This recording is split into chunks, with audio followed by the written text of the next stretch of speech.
Chris Scalzo here with Matt Howell. On this episode of The First Run, Matt and I are going to discuss Denis Villeneuve. You know what? I had it spelled out phonetically. You ready, Matt? Right. Villeneuve. Denis Villeneuve's latest film, Arrival, starring Charlie Sheen, about a bunch of aliens that come to Earth, and he sees them, and he has to. Or that's the wrong film. It's going to be the one starring Amy Adams, Jeremy Renner, Forrest Whitaker, about a bunch of aliens that just show up. And we have to figure out, Matt, what they're up to, what they're trying to do. Are they our friends? Are they our foes? Is it a cookbook? There's so much to find out. We'll tell you what's coming up on Blu-ray and DVD as well. And then, Matt, I think mercifully, though I don't know if it's mercifully because we're actually coming back to it. We said weeks ago that we were going to finish our straight-to-DVD marathon, and we finally have with Hard Target 2, which means you get your straight-to-DVD marathon awards at the end of this show as well. And I know everybody's relatively excited for that.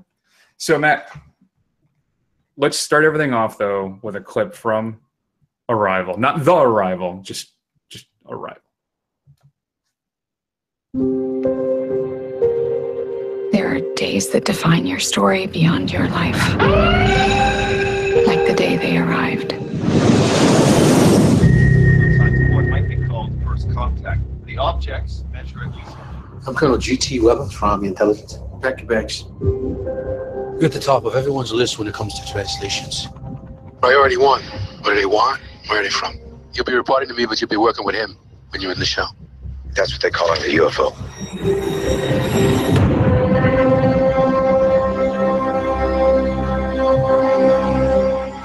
Who's being carted off in the medevac? Not everyone is wired for what you're about to do. So what do they look like? You'll see soon enough. Every 18 hours, the door opens up. That's where we go in.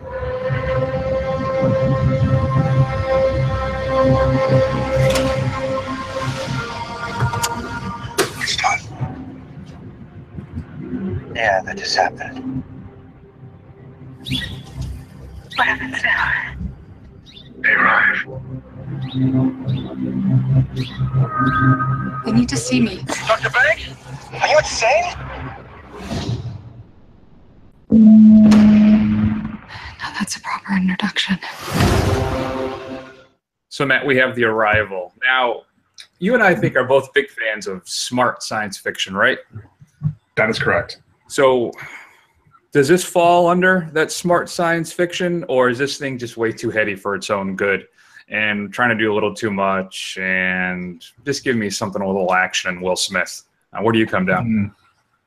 No, I think this does land solidly into the smart science fiction territory. I think it's a nice change of pace. Most sci-fi movies are, chase set pieces and, aliens blowing crap up or somebody being murdered hideously by some slimy thing. And those all have their place, and we enjoy a lot of those movies. But, sure.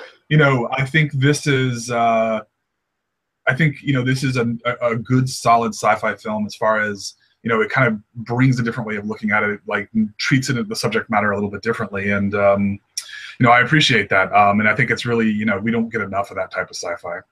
No, I'd have to agree with that. Yeah, I think you're entirely right. So this thing is doing, it's got a fantastic score on Rotten Tomatoes as well.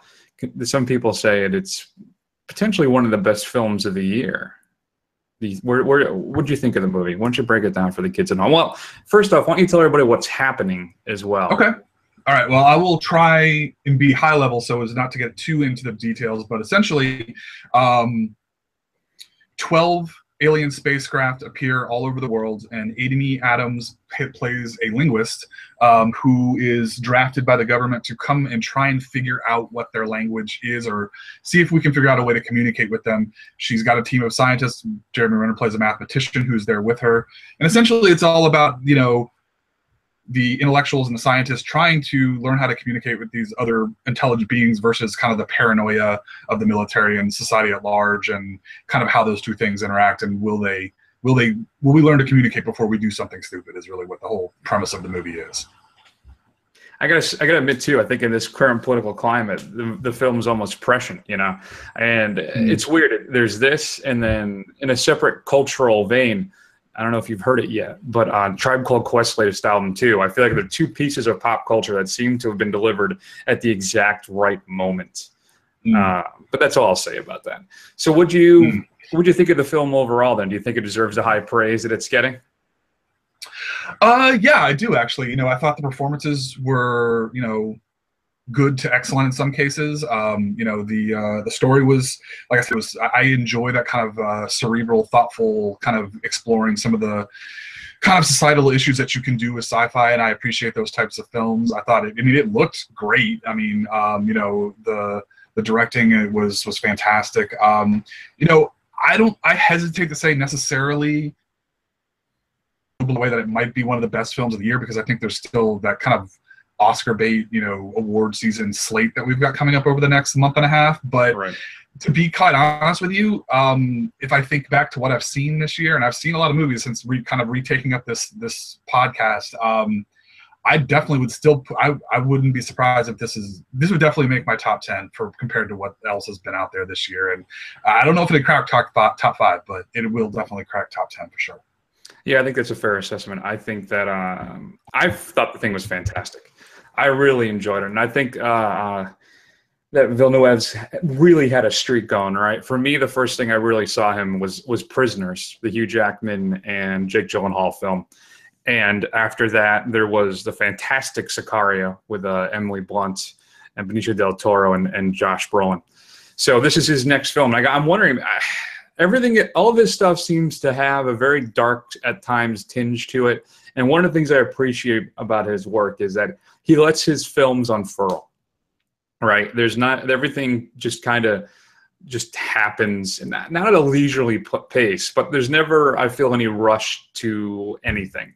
And I just love that how his films seem to have this kind of, this just storyteller quality to them, where he's telling a larger kind of story in all of his films, and he takes the moments to really sit in the nuance and the detail of everything he's trying to tell you.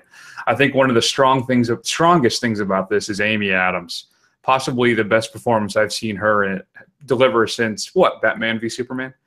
And I think that you feel her heartache, right? And her fear and her fascination and drive to continue to find out what's happening, while she knows that we're on the brink potentially of a war, a battle with potentially these aliens or even ourselves. And you can just see and feel what she's going through throughout this film. I think one of the fantastic things about it is, you mentioned this, is how it's beautifully shot as well. It has some really interesting selections for the framing of this film. But what I love about what Villeneuve does too is he always comes back to Adams in Renner, but he always comes up to these really kind of tight shots of them as well, with their faces and with them emoting and expressing. So we'll get a big expansive shot of this shell craft in the field, but he brings back the intimacy of everything with his close-ups of Amy Adams as she's having these visions, flashbacks, whatever you want to call them, of things, right? Because we want to keep this as high a level as possible. But I think it's really fantastic. For me, it's just your thinking person's science fiction, because there's more. And I think sci-fi, and I think we've talked about this in the past. I believe you are a firm believer in this, is that science fiction really allows you to tell stories about larger subjects than normally you might be able to do. I think in other ways, sports movies are that way too, particularly baseball movies tend to never actually be about baseball. But science fiction gives you leeway to really tackle some weighty subjects that you might not be as interested in watching if it was a straightforward drama.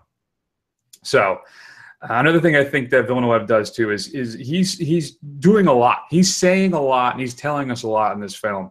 And I think he juggles everything exceptionally well, right? Because we have potentially flashbacks, flash forwards maybe. There's some dire consequences. And I feel that at times in a less capable director's hand, like a Ratner or who's the guy that did Independence Day, that kind of, that this stuff would just, the thing could basically collapse underneath its own weight. He's telling a few different stories in one here, and I think it's masterfully done. It really, really is. And what else, Matt? A couple points I wanted to. I really enjoyed the score. It's kind of subdued. It never takes over the film, but it sets the mood exceptionally well for what they're trying to do. And I think that's really it. It's just really the heart of this film is Amy Adams, and she delivers entirely. She is fantastic in this. So I really, really enjoyed it. Right now, it is one of my favorite films of the year so far. I know, like you said, we got some big stuff coming up. Next week, we're going to see Moonlight, which I think is just going to devastate me. But still, just a smart, entertaining film, Matt. It's science fiction, it's drama, it's got suspense in it. There's a dusting of romance, I guess, maybe, but it's very ancillary to the film.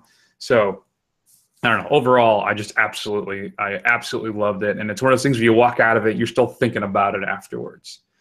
So it's great. It's really great. I would have, if I had to sign a letter grade to it, I would give it an A, I think, without hesitation. And I would recommend that you go see it in the theater just for the spectacle portion of it. The stuff that they come up with too, science fiction wise, with the encounters with the aliens, it's just great. I think this is him trying to, at his most Kubrickian / Spielbergian when it comes to the alien type stuff. I don't know. I just loved it. Yeah, it's an excellent movie. I'm gonna give it an A-. I'm probably gonna be a little harsher on it. I don't really know why. I guess just I'm being reserved this far in it, but I thoroughly enjoyed it. I can't recommend it enough as far as what's out there now. Going to get anything else like this for the rest of the year for sure. I mean, you're going to get your usual Oscar bait, and I would love for this to, make the cut at least of the nominations at some point. Deserving. Do you think it'll get a nomination in an expanded field? In an expanded field, I think it'll get a nomination. I certainly don't think it'll win just because it's going to have the genre film cursed. But yeah, I think it deserves to be nominated. I depending on what else comes out and some of the stuff that we see, I could see this definitely making it in the field of 10. Yeah, I would agree. Maybe even a field of 8. I think it has a shot. But that's seeing the rest of the stuff that's supposed to come out. All right, if you had a chance to see The Arrival, we'd love to hear your thoughts. Excuse me, Arrival. Shoot us an email at feedback@thefirstrun.com. Matt, your straight-to-DVD picks, Matt, are coming up. And I shouldn't say that. Your Blu-ray DVD picks, forgive me. This upcoming Tuesday, November 22nd, is your last chance before Black Friday. So obviously don't buy anything until Black Friday. Hell or High Water, one of our favorite films of the year so far, is being released with a Blu-ray, DVD, digital copy, Ultraviolet Pass. Some behind-the-scenes featurettes, nothing really exciting. But still, if you haven't seen the film, I can't recommend it enough. Kubo and the Two Strings. Matt, this is one of the stop-motion animation films. Supposedly, it's supposed to be really, really good, but I didn't see it. I did not see it, and I'd like to catch up with it, though. I think iTunes has a special right now, $35 for the studios, all their films, which is Coraline, Paranorman, something else, and then Kubo. You get all 4 of them for like $35. Oh, Box Trolls. War Dogs, the Miles Teller, Jonah Hill movie. It's coming out. You get it from Target, you get a steel book. Listen, I loved Whiplash, but I'm not getting the Miles Teller thing. Maybe it'll come around. I don't know. But that's being released. Another sequel nobody really wanted, Mechanic Resurrection, Jason Statham doing the Jason Statham stuff. So there's that. Lo and behold, Reveries of the Connected World. This is Werner Herzog's documentary about the virtual world, its origins, and what they think might happen with it. But it's Herzog, right? His Volcano actually documentaries on Netflix right now. So I definitely want to check that out. Kevin Smith's latest film starring his daughter, Yoga Hosers, is being released as well. It's 2 teenage yoga enthusiasts team up with a legendary manhunter to battle with an ancient evil presence that is threatening their major party plans. Reviews are middling at best. Is Smith just transitioning, Matt, at this point to television and then kind of maybe these little things like this? Is he? I guess so. I mean, maybe he's making that sweet podcast money, that sweet appearance money. I don't know. I don't know what has happened to Kevin Smith, but I mean, since really Zack and Miri, for me, he's kind of like falling off a cliff as far as I can tell. It's disappointing. Yeah, because Tusk is... I actually think I like the Red State more than I like Tusk. But even then, I don't know if he's doing a Clerks 3 maybe, or is he doing he's doing something with Clerks. I don't remember what. The Greasy Strangler. It's supposed to be a really odd little independent horror film. I'd like to check that out. It's when Big Ronnie and his son Braden meet lone female tourist Janet on Big Ronnie's disco walking tour, the best and only disco walking tour in the city. A fight for Janet's heart erupts between father and son, and the infamous Greasy Strangler is unleashed.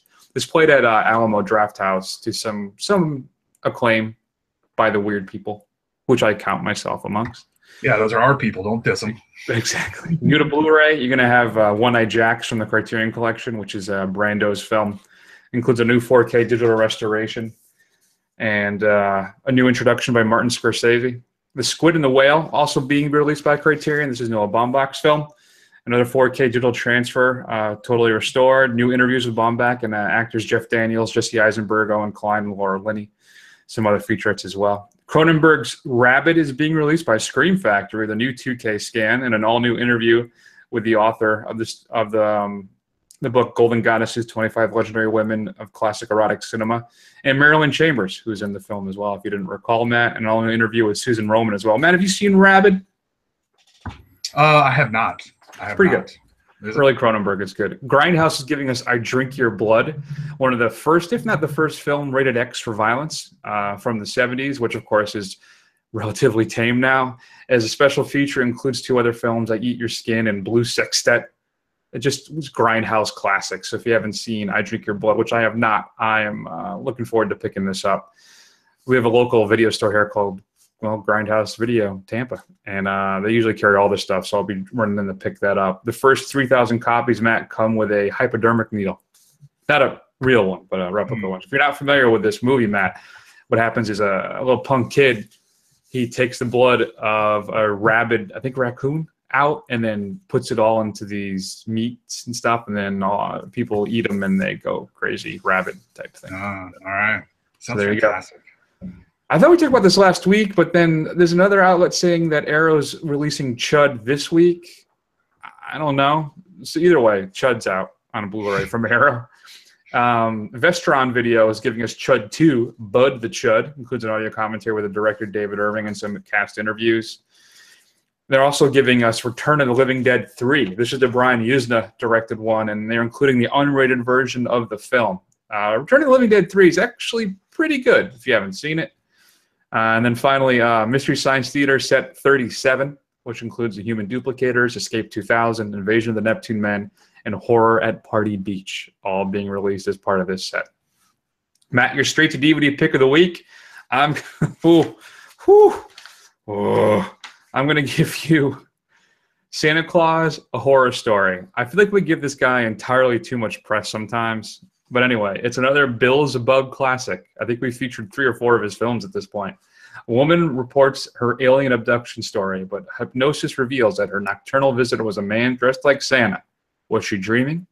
Or is there more to the story? And Amazon is kind enough to double this up. You know, they do the recommendations. If you like this, you want to buy this for this price too. Another Beelzebub classic, which we missed apparently, Santa Claus Serial Rapist. Santa is not the benevolent character of myth.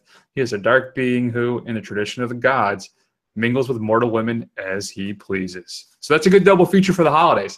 I normally do It's a Wonderful Life, maybe a Mystery Science Theater Santa Claus episode, and some other stuff. But I may have to work in Santa Claus: A Horror Story with Santa Claus Serial Rapist. I think the family sounds like yeah, I think your in-laws and your lovely wife will really get the warmth from watching Santa Claus Serial Rapist. Oh, for sure. So, Matt, is there anything we should be streaming this week?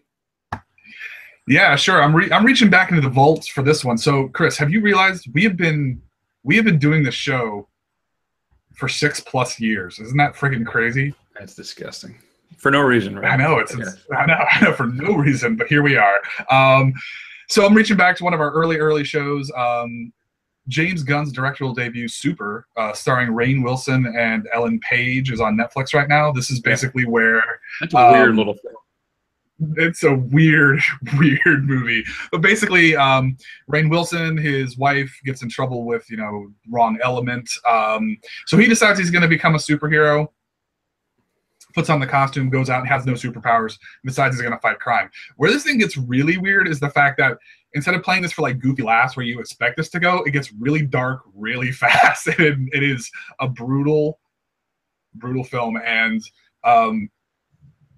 Ellen Page saying, "Look at it, it's all gushy," is something that has stuck with me for years.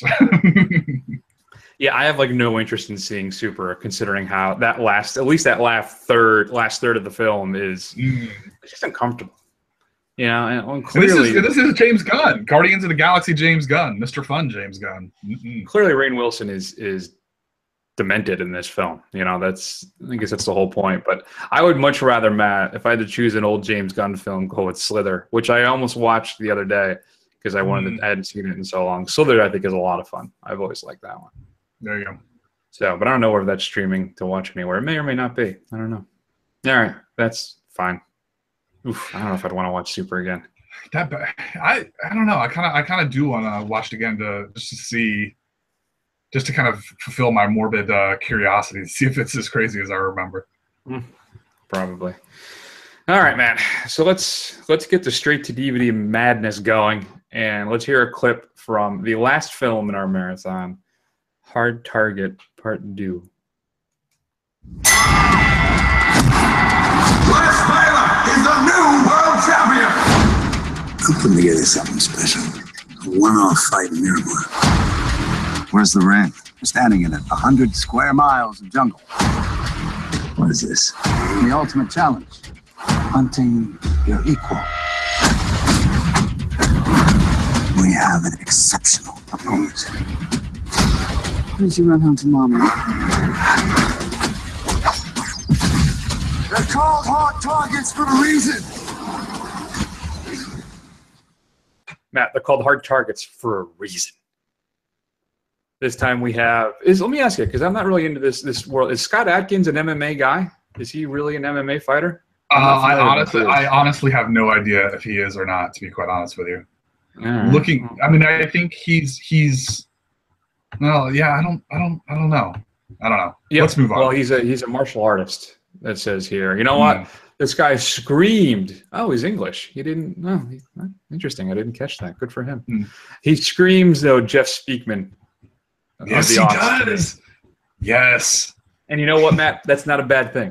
I got to tell you, out of all the film in our straight to DVD marathon, this was easily my favorite. And I had some questions. First off, like, I feel like, all right, this is what would happen if Rocky killed Apollo and not Drago.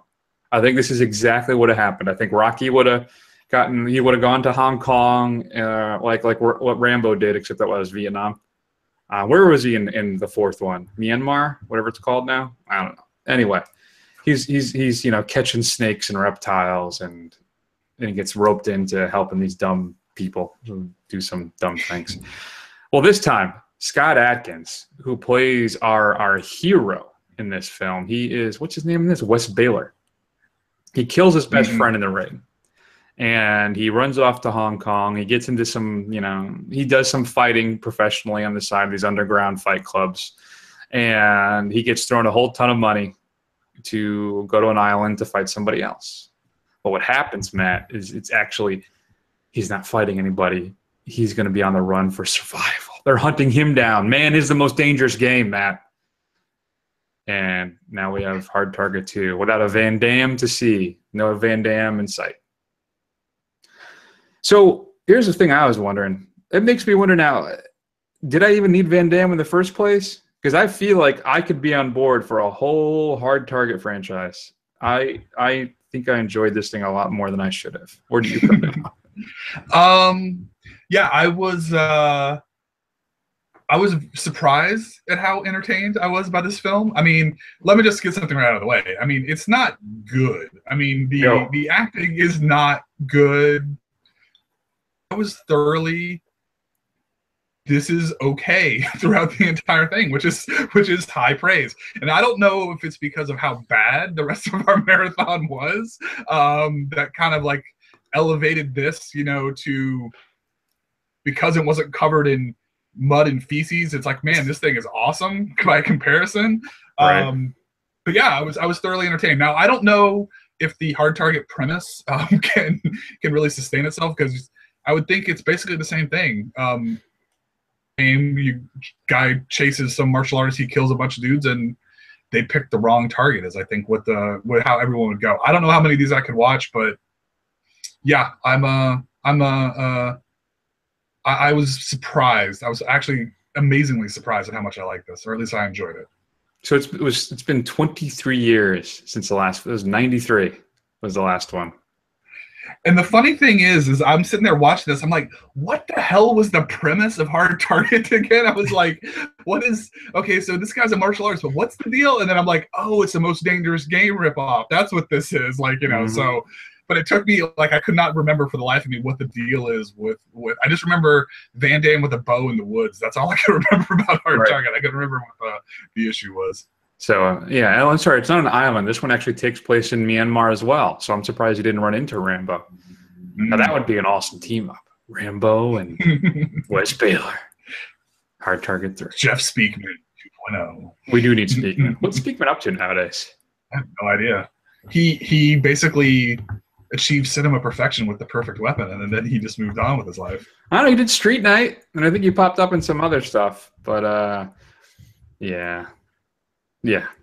All right. Wait a minute. So I'm IMDbing The Perfect Weapon, and Steven Seagal released a version of The Perfect Weapon in 2016. Oh yeah, there's a yeah. I don't think it's the same thing now. I think he just used the title. I don't think it's like a remake or a continuation or anything like that. I think he just reused it. Right. So a couple things. One, what's up with the chickens or the doves or whatever? Like when we first get to Baylor in Hong Kong. He's in this little shack thing, whatever, and there's like chickens in bed with him and stuff and in his room. And I don't know if it's just quick access to food, if there's some type of relationship. It was just weird that he had them just floating around like he's sleeping and there's chickens walking around. It didn't really make any sense. I noticed that as well. They were very fancy doves, and I think after he got through the throes of his inner torment, and he was in his drink, his morning swig of whiskey, one of them was just perched majestically on his leg for no reason. So, I don't know if that's just, I should go out to Frommer's or something and check out the Myanmar travel guide and see if everybody just gets doves. That's just part of the thing. I have no idea, but I thought it was very weird too. And I like too so we bite a little bit on holy crap, what's the guy's director's name? The big action director. Who always did Doves. He did Mission Impossible 2. He did The Killer. John Woo. John Woo, thank you. Dear Lord, that's embarrassing. That was pretty bad. Woo always did that, right? With the big action scenes, you'd have the smoke, the guy walking out of smoke, and there's doves flying everywhere. We actually kind of have that moment at the end of Hard Target, which is a complete ripoff of Woo. And then the best thing too, it's him kind of just saving the day and becoming who he is and accepting that he has to do this to save this kid or whatever. And then the doves come out to symbolize that, he's the good guy and he's doing the right thing. So thanks for beating us over the head with that one. Roll, Renee, director extraordinaire. And though I got to admit, I was excited to see Rona Mitra. I love me some Rona Mitra. If you haven't seen Doomsday, it's a film by Neil Marshall, who I am a big fan of. I think one of the better working genre directors today, though he seems to just be doing Game of Thrones stuff nowadays, so I'm a little disappointed by that. But he did this film Doomsday, which is great for about an hour 10. And then we get to the Middle Ages portion of the film where the whole thing kind of just goes off the rails for me. But before that, it's this zombie post-apocalyptic Mad Max thing that just goes weird. About halfway through. So Rona Mitra stars in that, and she's really good. So I was always happy to see Rona Mitra. Lots of cool slow-mo, dude. It's the first thing I noticed. There's lots of slow-motion action. Not Snyder slow motion, because it's not stylized. It's just slow-mo. And I couldn't really figure out where they were. Half the time I thought they were filming in Georgia. And other times I felt like they actually were in Myanmar, or at least they were not. Trust me, they weren't in Myanmar. But I thought that maybe they were I think they were shooting in another country. I'm pretty confident they actually did shoot this somewhere in Asia. I just don't know where. I didn't stay through the credits, Matt. I did not roll through it to find out where that was. So that shows your dedication. But it was funny. I was like, oh, they shot this in Georgia. And then I'm like, oh, wait, elephants. No, probably not. So I don't know. I got to say, though, overall, out of all the straight-to-DVD films, I'm stepping on our contest, our Marathon Awards. But this was easily the best. But like you said, faint praise. Yeah. I would have to agree with you there. And I guess I will point one other thing out. I think I appreciated slightly that, they're in Myanmar, and every native person that our boy Wes Baylor meets, they all speak perfect English with no accent. So I can't tell if, I kind of appreciate, like, he's out in the middle of nowhere, hundreds of miles from civilization, and he just runs into a girl and she, speaks the Queen's English absolutely fine. And you know what? I'm with you. I'm with you on this one, Hard Target. Just forget it. Forget the accents. Let's just go through it and just do it. Yeah, a lot of times our straight-to-DVD picks are just really, really horrible films, like Santa Claus, A Horror Story, or The Serial Rapist. Every now and then you get a true straight-to-DVD sequel that is relatively successful. So congratulations, Hard Target 2. And I want to point out that the bad guy in this film is Robert Knepper, right? Robert Knepper was in another film recently that I rather enjoyed, and that's Jack Reacher Never Go Back. If you want to hear my thoughts about Jack Reacher Never Go Back, go ahead and go a few episodes back, and you'll hear me heap praise upon one of the most successful sequels of all time, /S. That's sarcasm. That's what they do for sarcasm online, right? Oh, is that what it is? That's the sarcasm font, I think. Yeah, I hated that movie. He's the bad guy in that. So there you go. All right. Matt, do you have anything else to add about Hard Target 2, or do we want to jump into our Marathon Awards? Let's jump into our Marathon Awards. I think that's a wonderful idea. And you know what? I can't resist myself, Matt. Let's hear a clip from one of the films of our marathon. Brad, get out of the water! Brad, did you ditch us? What? No, man. I just left something on the boat. Oh, you guys just missed it, though. There was a big whale or something out here a minute ago. Brad, get out of the water now! No, it's fine, Professor. We've all kicked it with whales before. Are you serious, Brad? Oh, hell yeah. Here comes again. You guys got to see the size of this thing.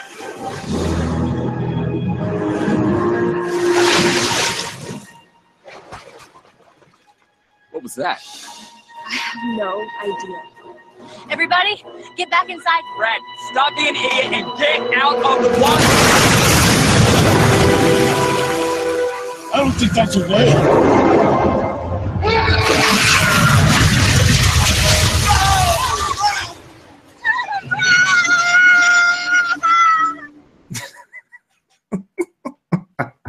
So that is a clip from one of the films from our straight-to-DVD marathon, Matt. That's Three-Headed Shark Attack. I don't think that's a whale. This thing's about to fall on top of him and eat him because there's three heads of the shark. So just a recap, Matt. We saw Zombies, Kindergarten Cop 2, After Midnight, or Naked After Midnight, depending on where you watch it, Three-Headed Shark Attack, or Hard Target 2. All right, I think we just normally leave this for last, but I think since it's so obvious, man. Best film in the series, Hard Target 2. Yeah. I completely agree. It was absolutely the by far most entertaining one. And so we got that out of the way. Our categories, the rest are going to be worst film, best performance, worst performance, most ridiculous moments, and then best, I guess, for lack of a better term, obligatory nude scene in any of the films that we watched. So, all right, Matt, let's start things off then. We got the best film out of the way. Let's continue with the kindness. Matt, what was the best performance you saw in our marathon? Best performance.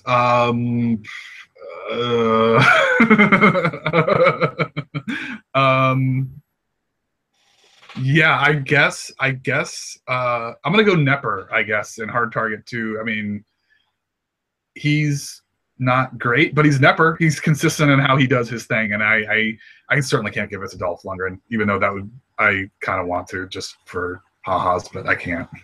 Yeah, part of me wants to give it to the lieutenant in Kindergarten Cop 2 as well, his boss, who is just in an entirely different movie. I don't quite understand what he's doing in that film. I actually lean towards Scott Adkins, especially who was in Hard Target 2 as well. I think you're right. If I'm being pure about this, Nepper probably gave the most consistent performance.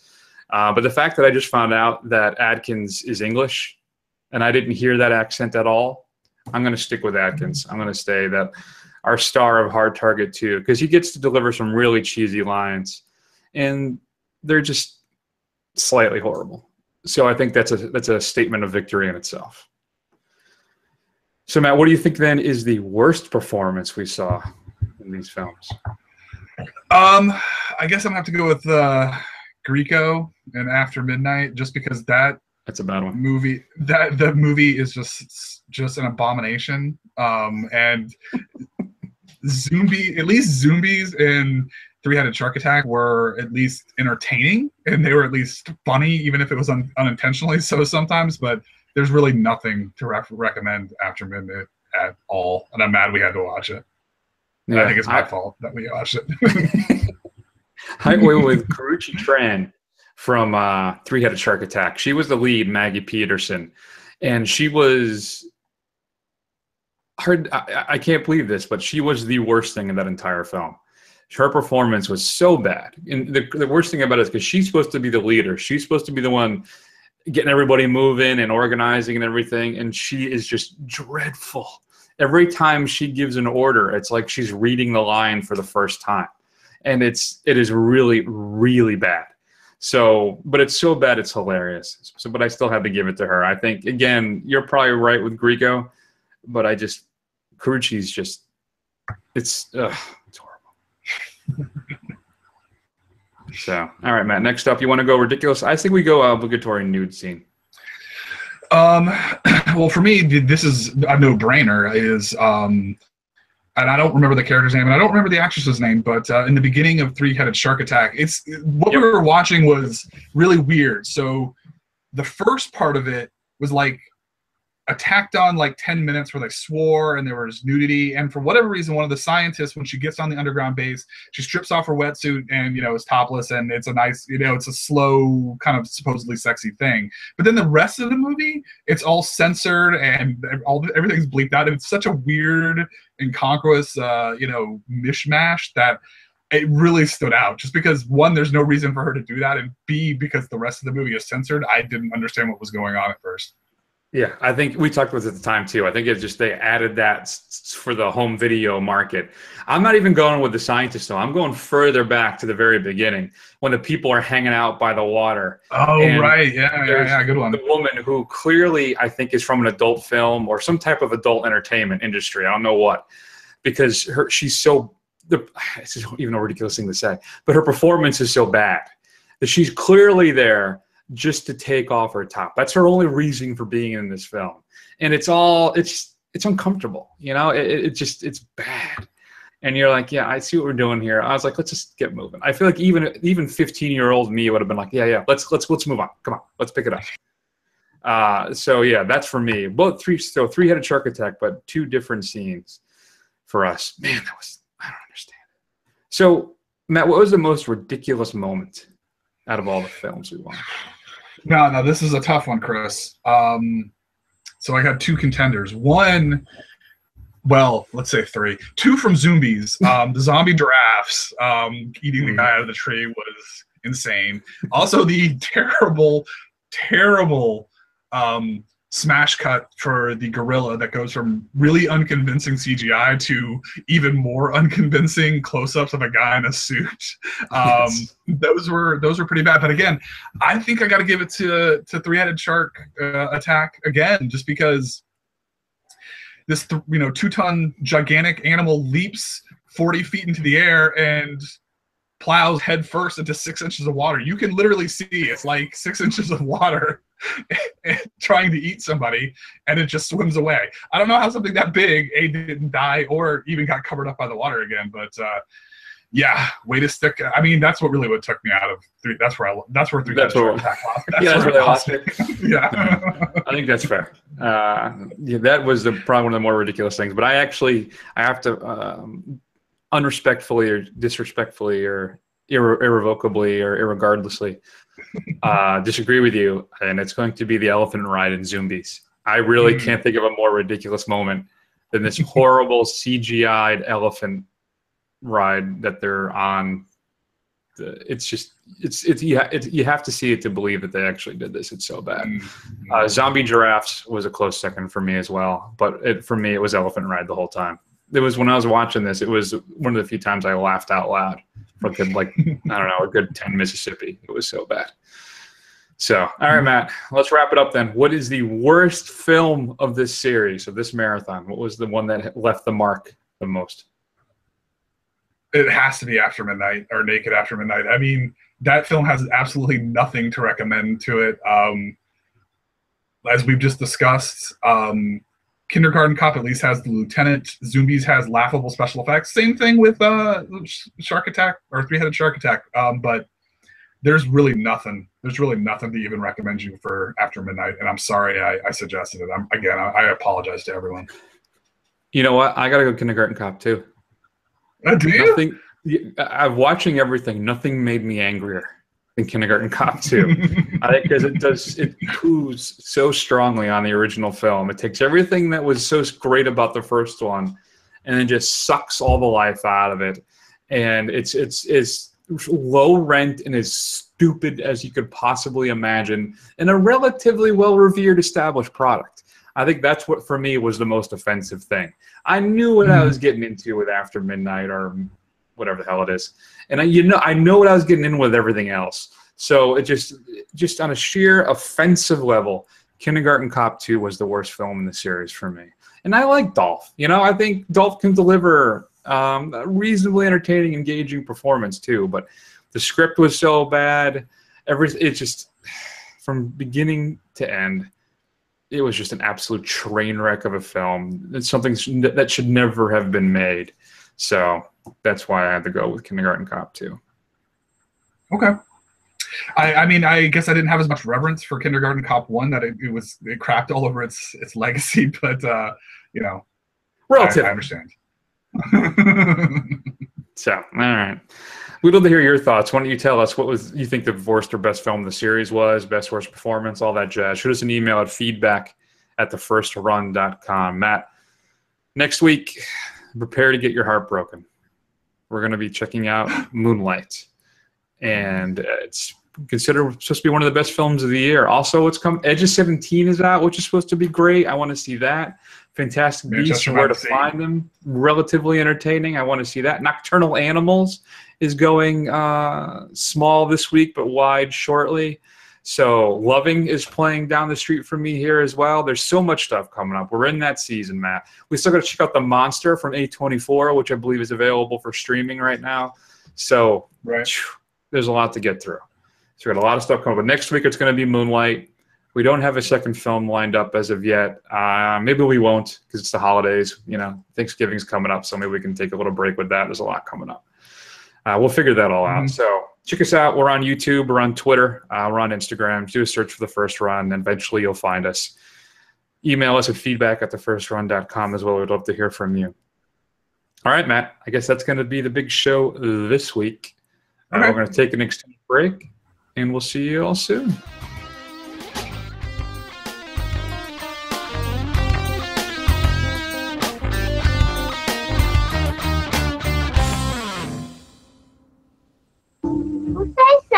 Something. Sometimes I wonder what I see in you. Got riff back on that. Simple.